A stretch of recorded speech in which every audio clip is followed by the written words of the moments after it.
Boston Bruins have drafted Dean Letourneau with their 25th overall pick in the NHL draft. And this is a guy that we've been projecting and love here on this channel. So in this video, I'm going to be breaking down more of what we know of him, a lot of what we've seen from him from scouts, from analysts, from reporters, all of tonight, and just kind of breaking down what we've seen around the 25th pick and what was leading up to the Bruins' decision to actually draft Letourneau with this one. But before we get into it, though, we notice that 75% of you guys watching right now are not subscribed to the channel. If you're looking for a spot to get all of your Boston Bruins news, you're in the right spot. Make sure to hit the sub button. Join us here as we cover everything heading into free agency with the draft. Got the first round done. We're going to be having a lot more stuff to cover over tomorrow and the days following from the draft and free agency. Like I said to you, you're not going to want to miss it. But let's get straight into our little breakdown of Dean Letourneau. He is a Boston Bruin, as I myself here predicted on this channel. The guy that I think was my favorite prospect around the pick the Bruins had here, with many others that were very good to follow, which I will touch on later, as the Bruins really kind of seem to have a bit of a rush making that pick. But with the first obvious one, just wanted to pull this up. Connor Ryan, the guy that we report on, or we look at all of his reports pretty much from Twitter. The Bruins select Dean Letourneau at the 25th overall pick. The 6'7" listed as 6'6" at the combine, or the draft. That's what they had him listed at tonight, but he is 6'7", and it sounds better, so I'm going to say that. Huge upside, but a project. And that project is what I'm going to talk about a bit more later on in a bit more depth, but he certainly is. Went really a different route from what we've seen with many prospects here in this draft and in previous years, going the Canadian high school route and going to what was going to be the USHL, but now to Boston College next year.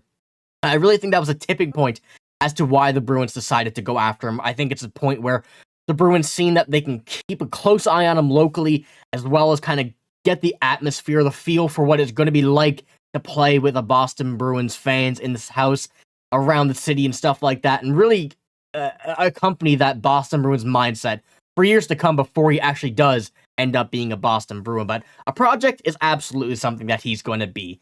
Definitely has a very high star potential. A lot of people were a bit hesitant on him, as I said in yesterday's video, I believe, or the one before, can't recall, but there was a lot of people saying that they can see him as high as 20, as low as 70. So there was a really wide thought process and margin of what people thought he may turn into. A process of, could he be this guy right now? Will he need to develop a lot more? Will he need a lot of work and maybe even not become that NHL that a lot of people think he is? And it's really only going to be a matter of time until we find out. His goal is to put more weight on, put more skill and mass to his game, which is absolutely something that will happen over time as well. He's still only a kid, and especially going to Boston College next year, heading into that next step of a level in his game, is going to be an absolutely great turning point for his career. It's going to really show, and I'm assuming, surprise a lot of people as to what he can do even at a higher skill set. But let's pull up this Elite Prospects tweet, I guess that it is. They put it in the Twitter post, and I'm assuming it's on their website as well, but you can see a short breakdown of the stats in the AAA U18s in Canada. St. Andrews College, as we know, the 127 points in 56 games as a 6'7" center. You can't ask for much more than that. Guy's only, 17 as well. So really a lot of time to develop. Still, as I said, very young. And you can see under his attribute rating, that goes from 1 to 9. He's pretty mid-range for all of them, but the physicality is a 7, a lot due to his size, 209, 6'7". That is just going to come naturally with that. And you have to assume that will probably take a little hit going into Boston College, but will immediately come back up as he gets used to his game once again at this next level. But the skating, shooting, passing, puck handling, and hockey sense, all 5 and 6s, that is going to grow immensely. With his already very high hockey sense, skating, all those abilities, he has those in his basket already. Very good. And I would even say they're a bit lower than what they should be right now. But you have to assume that a lot of this is going to be changing and whatnot. And this is kind of I'll say it's a fair assessment, but I would probably put it as a tiny bit higher compared to some other people of what they're ranking him at. But the elevator pitch on the bottom, a supremely skilled 6'7" right shot center who dominated in transition with St. Andrews College, considered a unicorn because of how free he operates with his size and higher end tools. And this is a guy who really compares what he wants to do and models his game after Tage Thompson. And that's one thing that a lot of people see, not just in the size, but his play style as well, which is going to be a huge part of his game. A lot of size is missing on the Bruins, over the past few seasons. A lot of that physicality is gone now, but this is absolutely the guy that's going to turn this around when he does crack this lineup. And that's really what the Bruins were going for. I mentioned that in this first-round pick, they're probably going to go after what they need. It may be a bit of a reach. If someone falls, awesome, but this is kind of the idea that we were in. They're going to take the best available for them. Probably not the best available in the draft, and that's absolutely what they did here. And I will pull up another screenshot here of his stats. A bit of a more in-depth one, as you can see some previous years.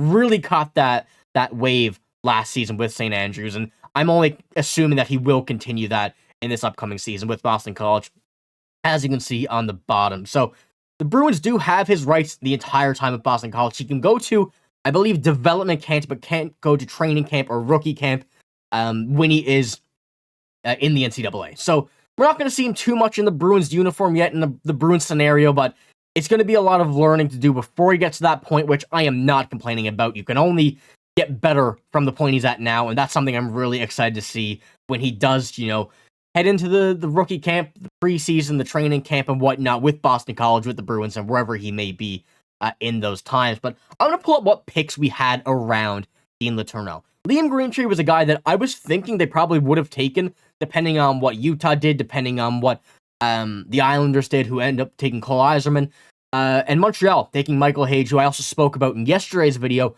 kind of giving or today's video, earlier today. Thought that he probably could have been in the scenario as well, but Montreal moved up to get him.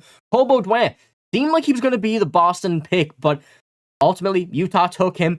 Bruins kind of scrambled, but Letrouneau was definitely their guy here, in my opinion, and I think this is the right choice. Him or Greentree were two of the top ones, but I'm very happy that Letrouneau was ending up being a Boston Bruin. Not because he was my pick. I mean, that might have been a slight reason why, but I also think that he suits the Boston role more than what Liam Greentree, what Cole Baudouin, what Michael Hage did, and even what Cole Eiserman did.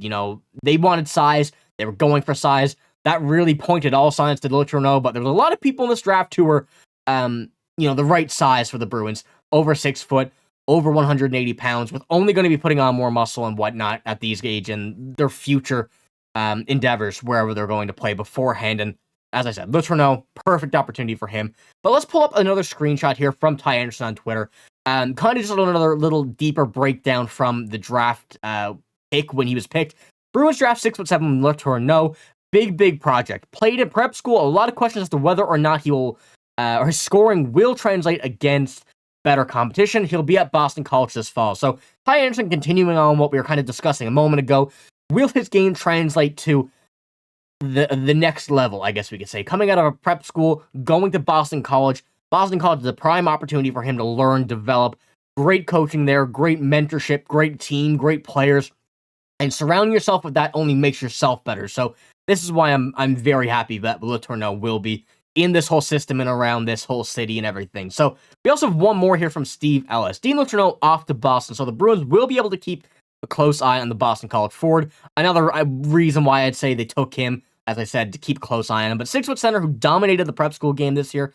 College will be a big step up, but he brings back memories of Tage Thompson. So another guy he models his game after, really already showing that he looks and can play like him. As, the size definitely helps.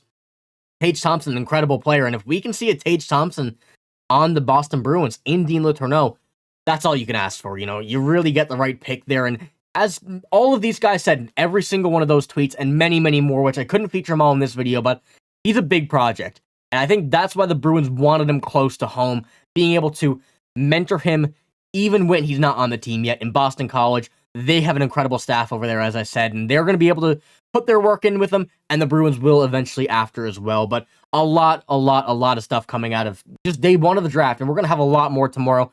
A lot more from Dean Letourneau tomorrow, I'm assuming, as well, but right now, that's all I got on him. I will be making another video tomorrow going in a bit of a deeper breakdown of him, as well as what we're going to see in the second round. So you're going to want to make sure to hit the sub button, stick around, join the channel. We got a lot of exciting stuff coming over the next few days and weeks, and you're not going to want to miss it. But I'm signing out. Thank you for watching. Hope you have a great day. See you later.